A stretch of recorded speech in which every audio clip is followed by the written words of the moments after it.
네, 오늘 말씀 1절에 보면 내가 산을 향하여 눈을 들리라. 나의 도움은 어디서 올까? 나의 도움은 어디서 올까? 네, 올바른 그 해답으로 이어주는 질문이라고 말씀드릴 수가 있습니다. 항상 우리 삶의 올바른 질문이 우리 삶의 문제의 해결책이 된다는 사실을 기억하십시오.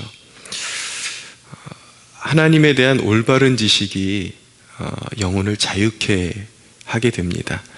하나님이 어떤 분이신지에 대해서 인정하는 것, 시인이 고백하기를 나의 도움은 천지를 지으신 여호와에게서로다. 자, 이 대답이 굉장히 우리 믿는 자들에겐 당연한 도출 같은데 여러분들의 삶을 한번 되짚어 보십시오. 그렇게 당연한 대답이 아니라는 것을 알게 될 것입니다. 왜냐하면 사람은 근본적으로 하나님의 그 전능하심에 대해서 망각하고 늘 자기 자신을 의지하고 문제가 터지면 허둥대는 것이 인간의 그런 현실적인 모습이기 때문이죠. 하나님이 어떤 분인지에 대해서 항상 당황스러울 때, 내 힘으로 해결할 수 없는 어떤 문제에 봉착하게 될 때 항상 올바른 질문을 던짐으로써 그 위기를 우리는 극복할 수가 있습니다. 내가 믿는 하나님은 어떤 분인가? 나의 도움은 어디서 오는가? 아주 실제적인 그 신앙의 요소라는 것을 우리가 기억할 필요가 있습니다. 제가 완전히 회심하기 전에 악한 세력, 악한 영에 굉장히 심하게 눌리곤 했습니다. 근데 처음에 은혜를 받을 때에 저는 출애굽기의 애굽을 향한 10가지 재앙을 읽을 때에 굉장히 실감나게 제 개인에게 와닿는 이유는 무엇이냐면 너무나도 그와 똑같은 경험을, 실제적인 영적인 경험을 했기 때문입니다. 정말 처음에 그 복음에 대해서 눈뜨고 제 영혼이 이제 새롭게 태어난 것을 느끼게 된 그 시점부터 제 인생이 경험해보지 못했던 그런 영적인 공격들을 한동안 계속해서 경험을 했어야 하는데, 마치 제 바짓가랑이를 붙잡고 제가 천국문으로 들어가는 것을 시기하고 질투하고 방해하기 위한 그런 영적인 세력들이 있다는 것을 실제적으로 느끼게 되었죠. 너무 처음에는 당황스럽고 그런 세계에 이렇게 맞닥뜨리는 게 어떻게 해야 될지, 사실 주위에 그런 문제를 놓고 이렇게 상담할 수 있는 멘토가 주위에 있지 않았습니다. 그래가지고 너무나도 당혹스럽고 두렵고 그랬었는데, 제가 그 시절을 극복할 수 있었던 그 한 가지, 그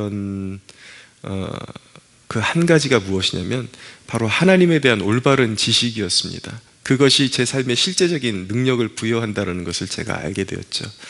무엇이냐면 우리 하나님은 천지를 지으시고 만물을 지으신 능력의 하나님이시다.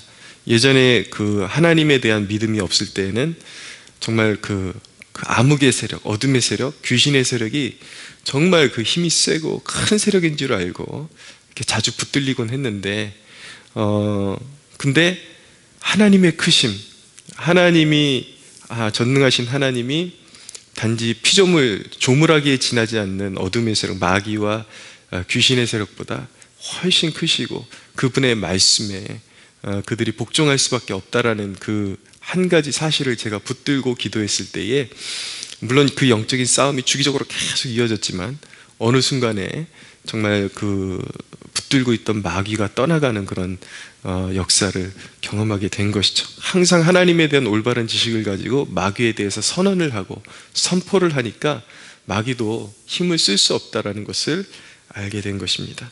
모든 영적 전쟁의 가장 기본기가 되어야 되는 것은 무엇이냐면 하나님, 전능하신 하나님에 대한 올바른 지식, 그리고 하나님에 대한 올바른 질문. 이 상황 가운데 과연 누가 나를 도와줄 수 있는가라는 질문을 던지고, 또 하나님은 어떤 분인가라는 질문을 던지는 것이 우리의 삶의 그런 문제의 해결책이 될 수 있다는 것을 기억하십시오.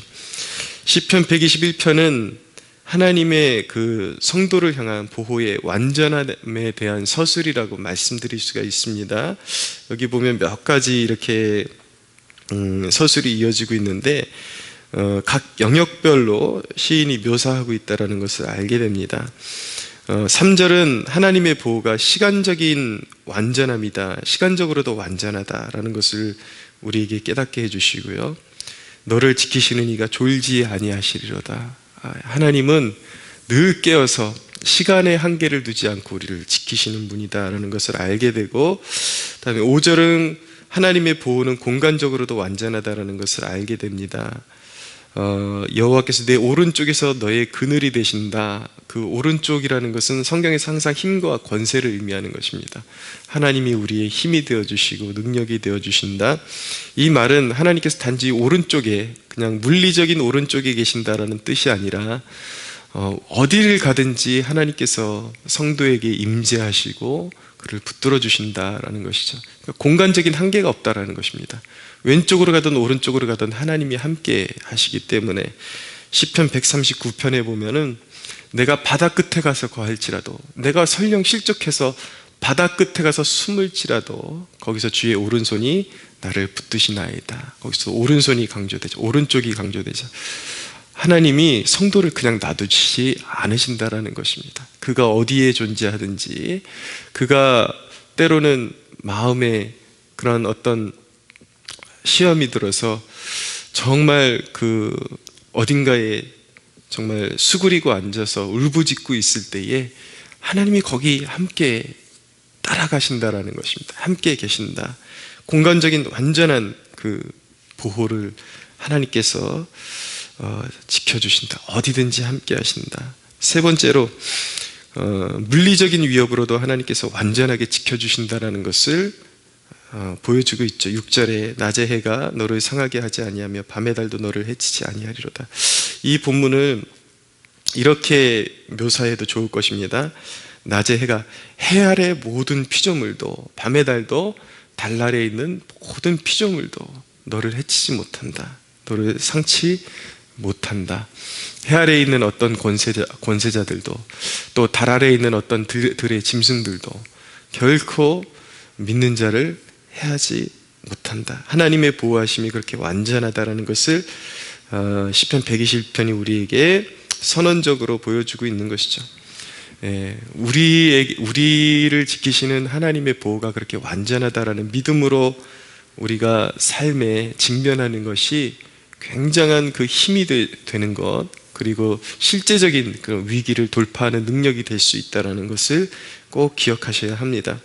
근데 성도를 당황스럽게 하는 것은 무엇이냐면, 가끔 가다가 하나님이 이렇게 보호하신다고 했는데 어떤 사역이 갑자기 급작스럽게 중단되어 버리거나 어떤 인명적인 손실이 일어날 때에 사랑하는 주위에 믿는 사람들이 어떤 신변의 위협을 받다가, 건강의 위협, 어떤 신변의 위협을 받다가 이제 생을 마감하게 되거나 그런 불의의 사고를 당하게 될 때 우리는 이런 말씀에 대해서 과연 이것을 어떻게 해석해야 되는가라는 그런 난감한 지경에 봉착하게 됩니다.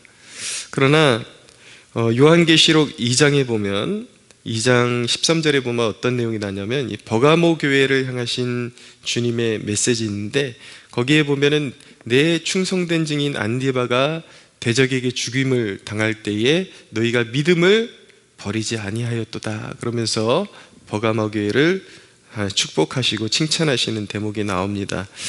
자, 그 주님의 증인 안디바가 교회의 기둥 같은 그런 일꾼이었고 그런 사역을 이끌어가던 리더였는데, 교회 입장에서 보면 이것은 굉장한 손실이고 이해가 가지 않는, 그렇게 신실한 사람이 왜 그런 일을 당해야만 했는가라는 질문을 던질 수밖에 없겠지만, 하나님의 관점에서 보면 안디바는 시대적인 사명을 하나님 앞에서 완수한 것입니다. 그의 사명이 거기서 완성이 된 것이죠. 안디바의 삶은, 안디바의 순교는 하나님 나라를 대적하는 악인들에 대한 하나님의 심판의 공의로운 가장 확실한 증거가 된 것입니다. 그것은 하나님의 뜻을 완성한 삶이었던 것이죠.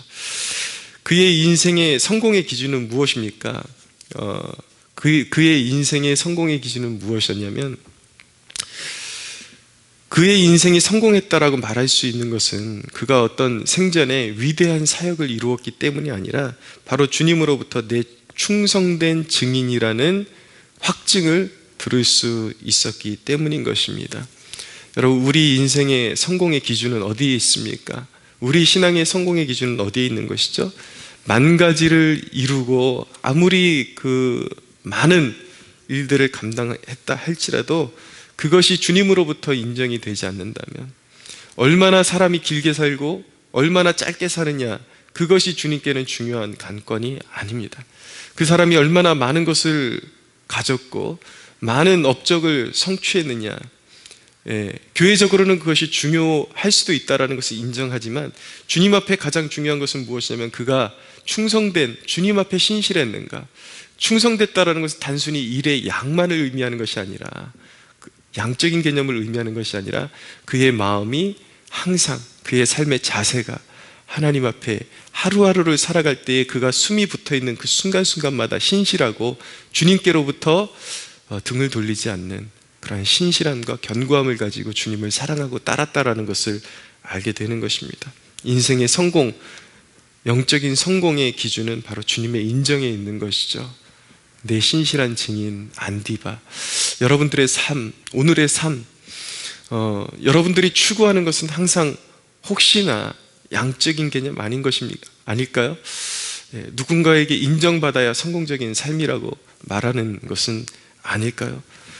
주님으로부터 여러분들이 정말 주님이 여러분들을 아신다 하고 주님이 여러분들을 인정하실 만한 그러한 하루하루의 복된 삶을 살아가고 있는지 여러분들 스스로 질문해 보시기 바랍니다.